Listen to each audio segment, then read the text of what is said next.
உலகம் முழுவதும் உள்ள சன்லைட் தொலைக்காட்சி நேயர்களே, உங்கள் அனைவருக்கும் வணக்கம். இது நாட்டு மருத்துவம், நலம் தரும் மருத்துவம், எல்லோருக்கும் ஏற்ற பக்க விளைவுகள் இல்லாத பாதுகாப்பான பணச்செலவுகள் இல்லாத மருத்துவம். எளிய மருந்துகளை இந்த நிகழ்ச்சியிலே நாம் ஒவ்வொன்றாக பார்த்து பழகி பயன்பெற்று வருகின்றோம். இன்று சில மருத்துவ குறிப்புகளை நாம் தெரிந்து கொள்வோம். செஸ்பேனியா கிராண்டிஃப்ளோரா என்று தாவர பெயராலே சுட்டப்பெறுவது அகத்திக்கீரை. இது அகத்து தீயை சமப்படுத்தக்கூடிய ஒன்று என்பதனாலேயும் அகத்திய முனிவரை போல சிறந்த ஒன்று என்பதனாலேயும் இப்படி ஒரு பெயரை அதற்கு தந்திருக்கிறார்கள்.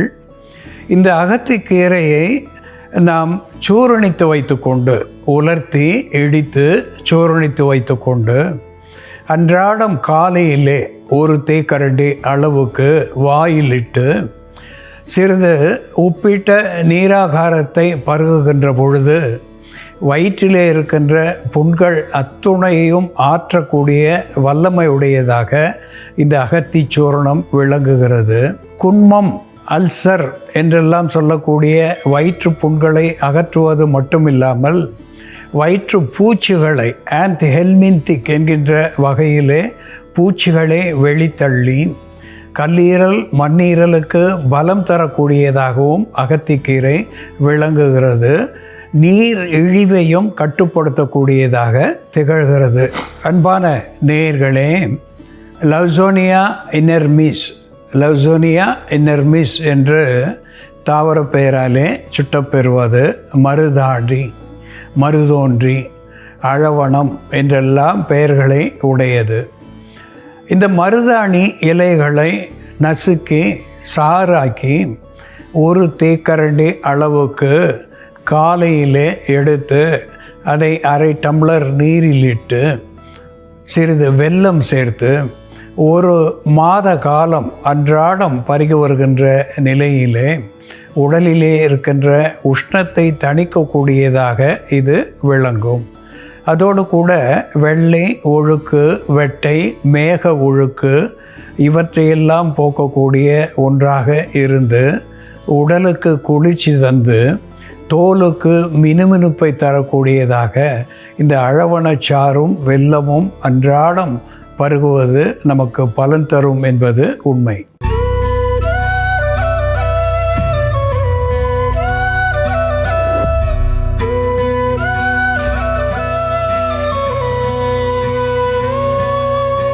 அன்பான நேயர்களே, ஓசிமம் அமெரிக்கானம் என்று தாவர பெயராலே சுட்டப்பெறுவது த வைல்டு பேசில், ஹாயரரி பேசில் என்றெல்லாம் ஆங்கில பெயரை பெற்றிருப்பது, நாய் துளசி என்று தமிழ் பெயரை பெற்றிருப்பது, கம்பீரம் என்று கூட வடமொழி பெயராலே அழைக்கப்பெறுவது, குக்க துளசி என்று தெலுங்கு பாஷையிலே இதற்கு பெயர். குக்க என்கின்ற நிலையிலே நாய் என்பதை குறிப்பிடும். இந்த நாய் துளசி கஞ்சாங்கோரை என்று கூட ஒரு பெயராலே சொல்லப்பெறுவது.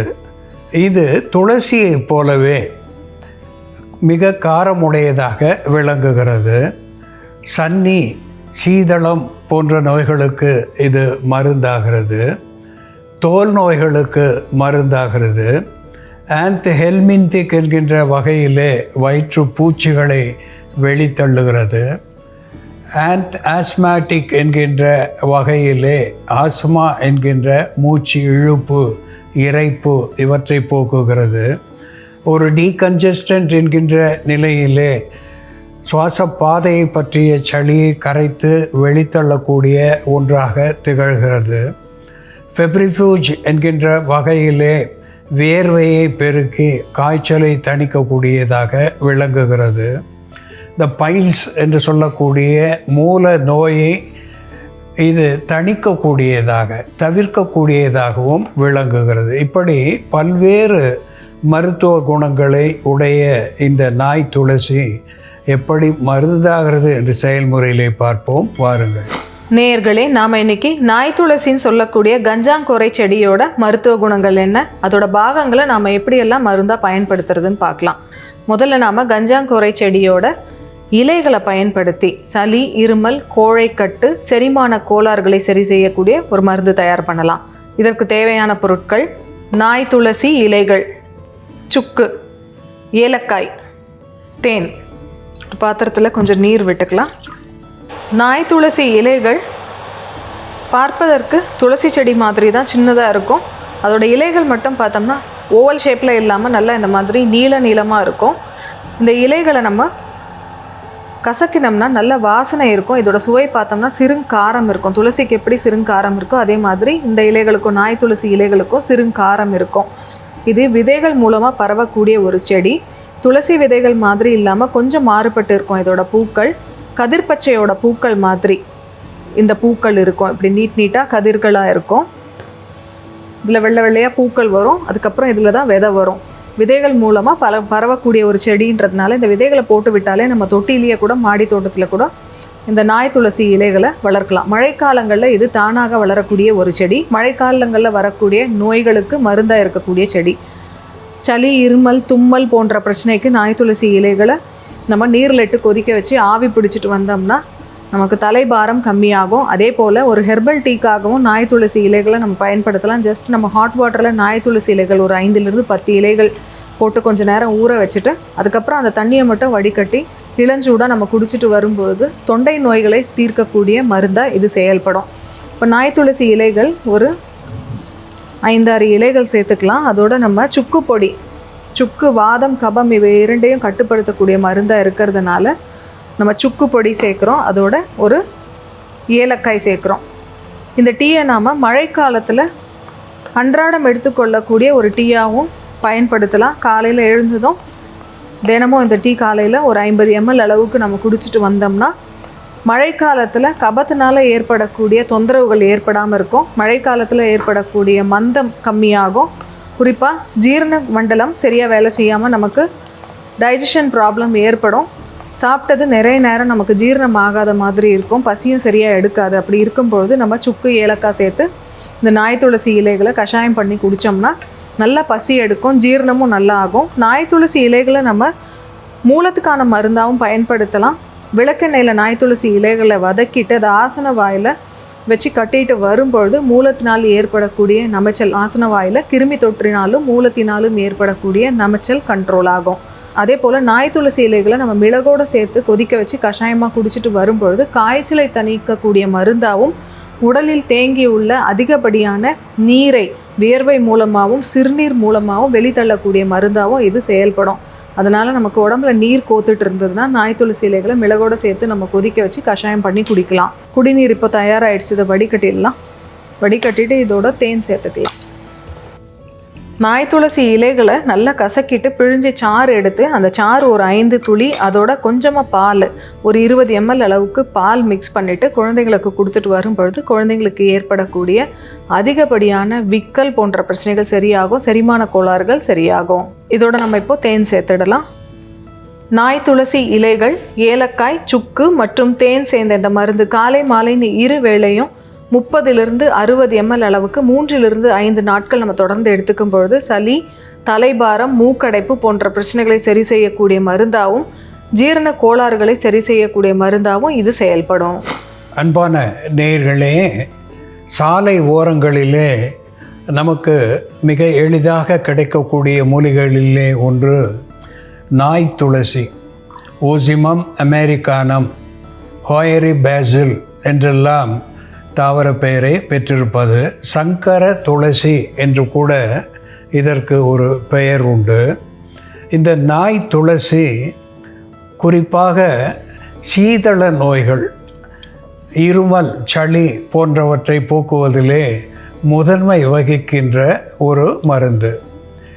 ஆஸ்துமா என்று சொல்லக்கூடிய மூச்சு முட்டுகின்ற நிலை, இந்த பிராங்கியல் ஆஸ்மா, த ப்ரொடக்டிவ் காஃப் என்று சொல்லக்கூடிய வகையிலே மூச்சு திணறுவது, சளியோடு கூடிய இருமல் வருவது, இப்படிப்பட்ட நிலையிலே சுவாச பாதையை பற்றிய அடைப்பு இவற்றையெல்லாம் போக்கி சுவாசத்தை சீர் செய்வது மட்டுமல்லாமல் இதய நோய்களுக்கு இதமான மருந்தாகி குருதி ஓட்டத்தை சீர் செய்யக்கூடியதாக விளங்குகிறது.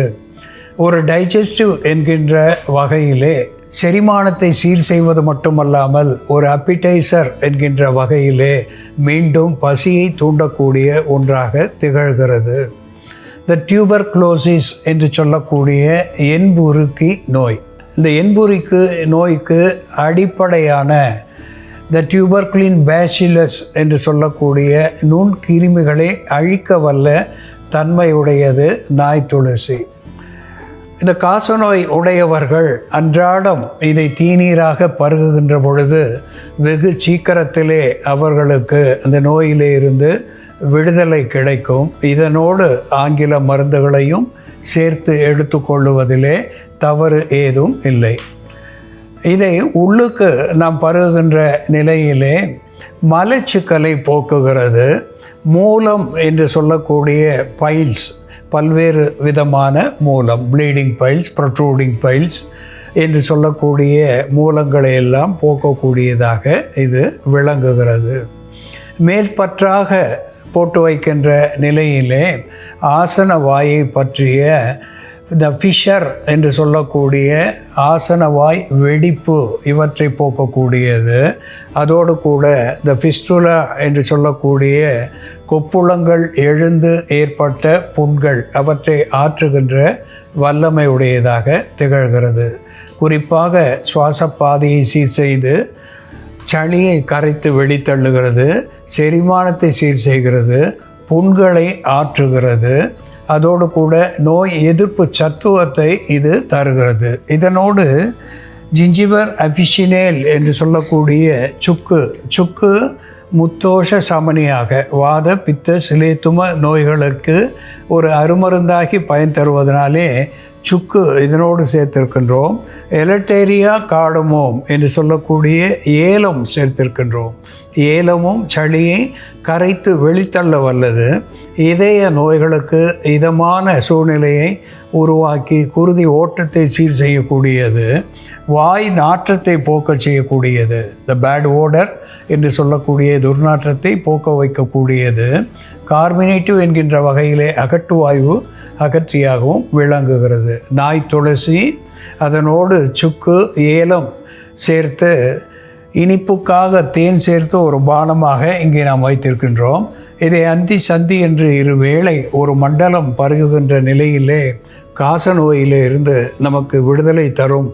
அதனோடு சுவாச பாதையை சீர் செய்து இளைத்த உடம்பை தேரச் செய்யும், நோய் எதிர்ப்பு சத்துவத்தையும் தரும் என்பதை இங்கே சுட்டிக்காட்ட விரும்புகின்றேன். அன்பான நேயர்களே, நாய் துளசி என்று சொல்லக்கூடிய ஒன்று எப்படி நன்றியுள்ள பிராணி நாய் என்று சொல்வார்களோ அதுபோல நமக்கு நன்றியோடு பயன்படுத்துபவர்களுக்கு நல்ல ஆரோக்கியத்தை தரக்கூடிய ஒன்றாக இது விளங்குவதனாலே நம்பிக்கையுடைய நாயோடு இதை சேர்த்து சொல்லியிருப்பார்கள் போலும்.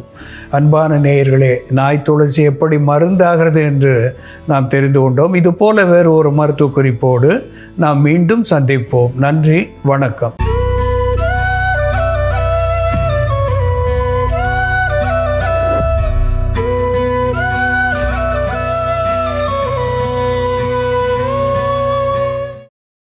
இன்னும் பல வீடியோக்களை காண சன் லைஃப் சேனலை சப்ஸ்கிரைப் பண்ணுங்க.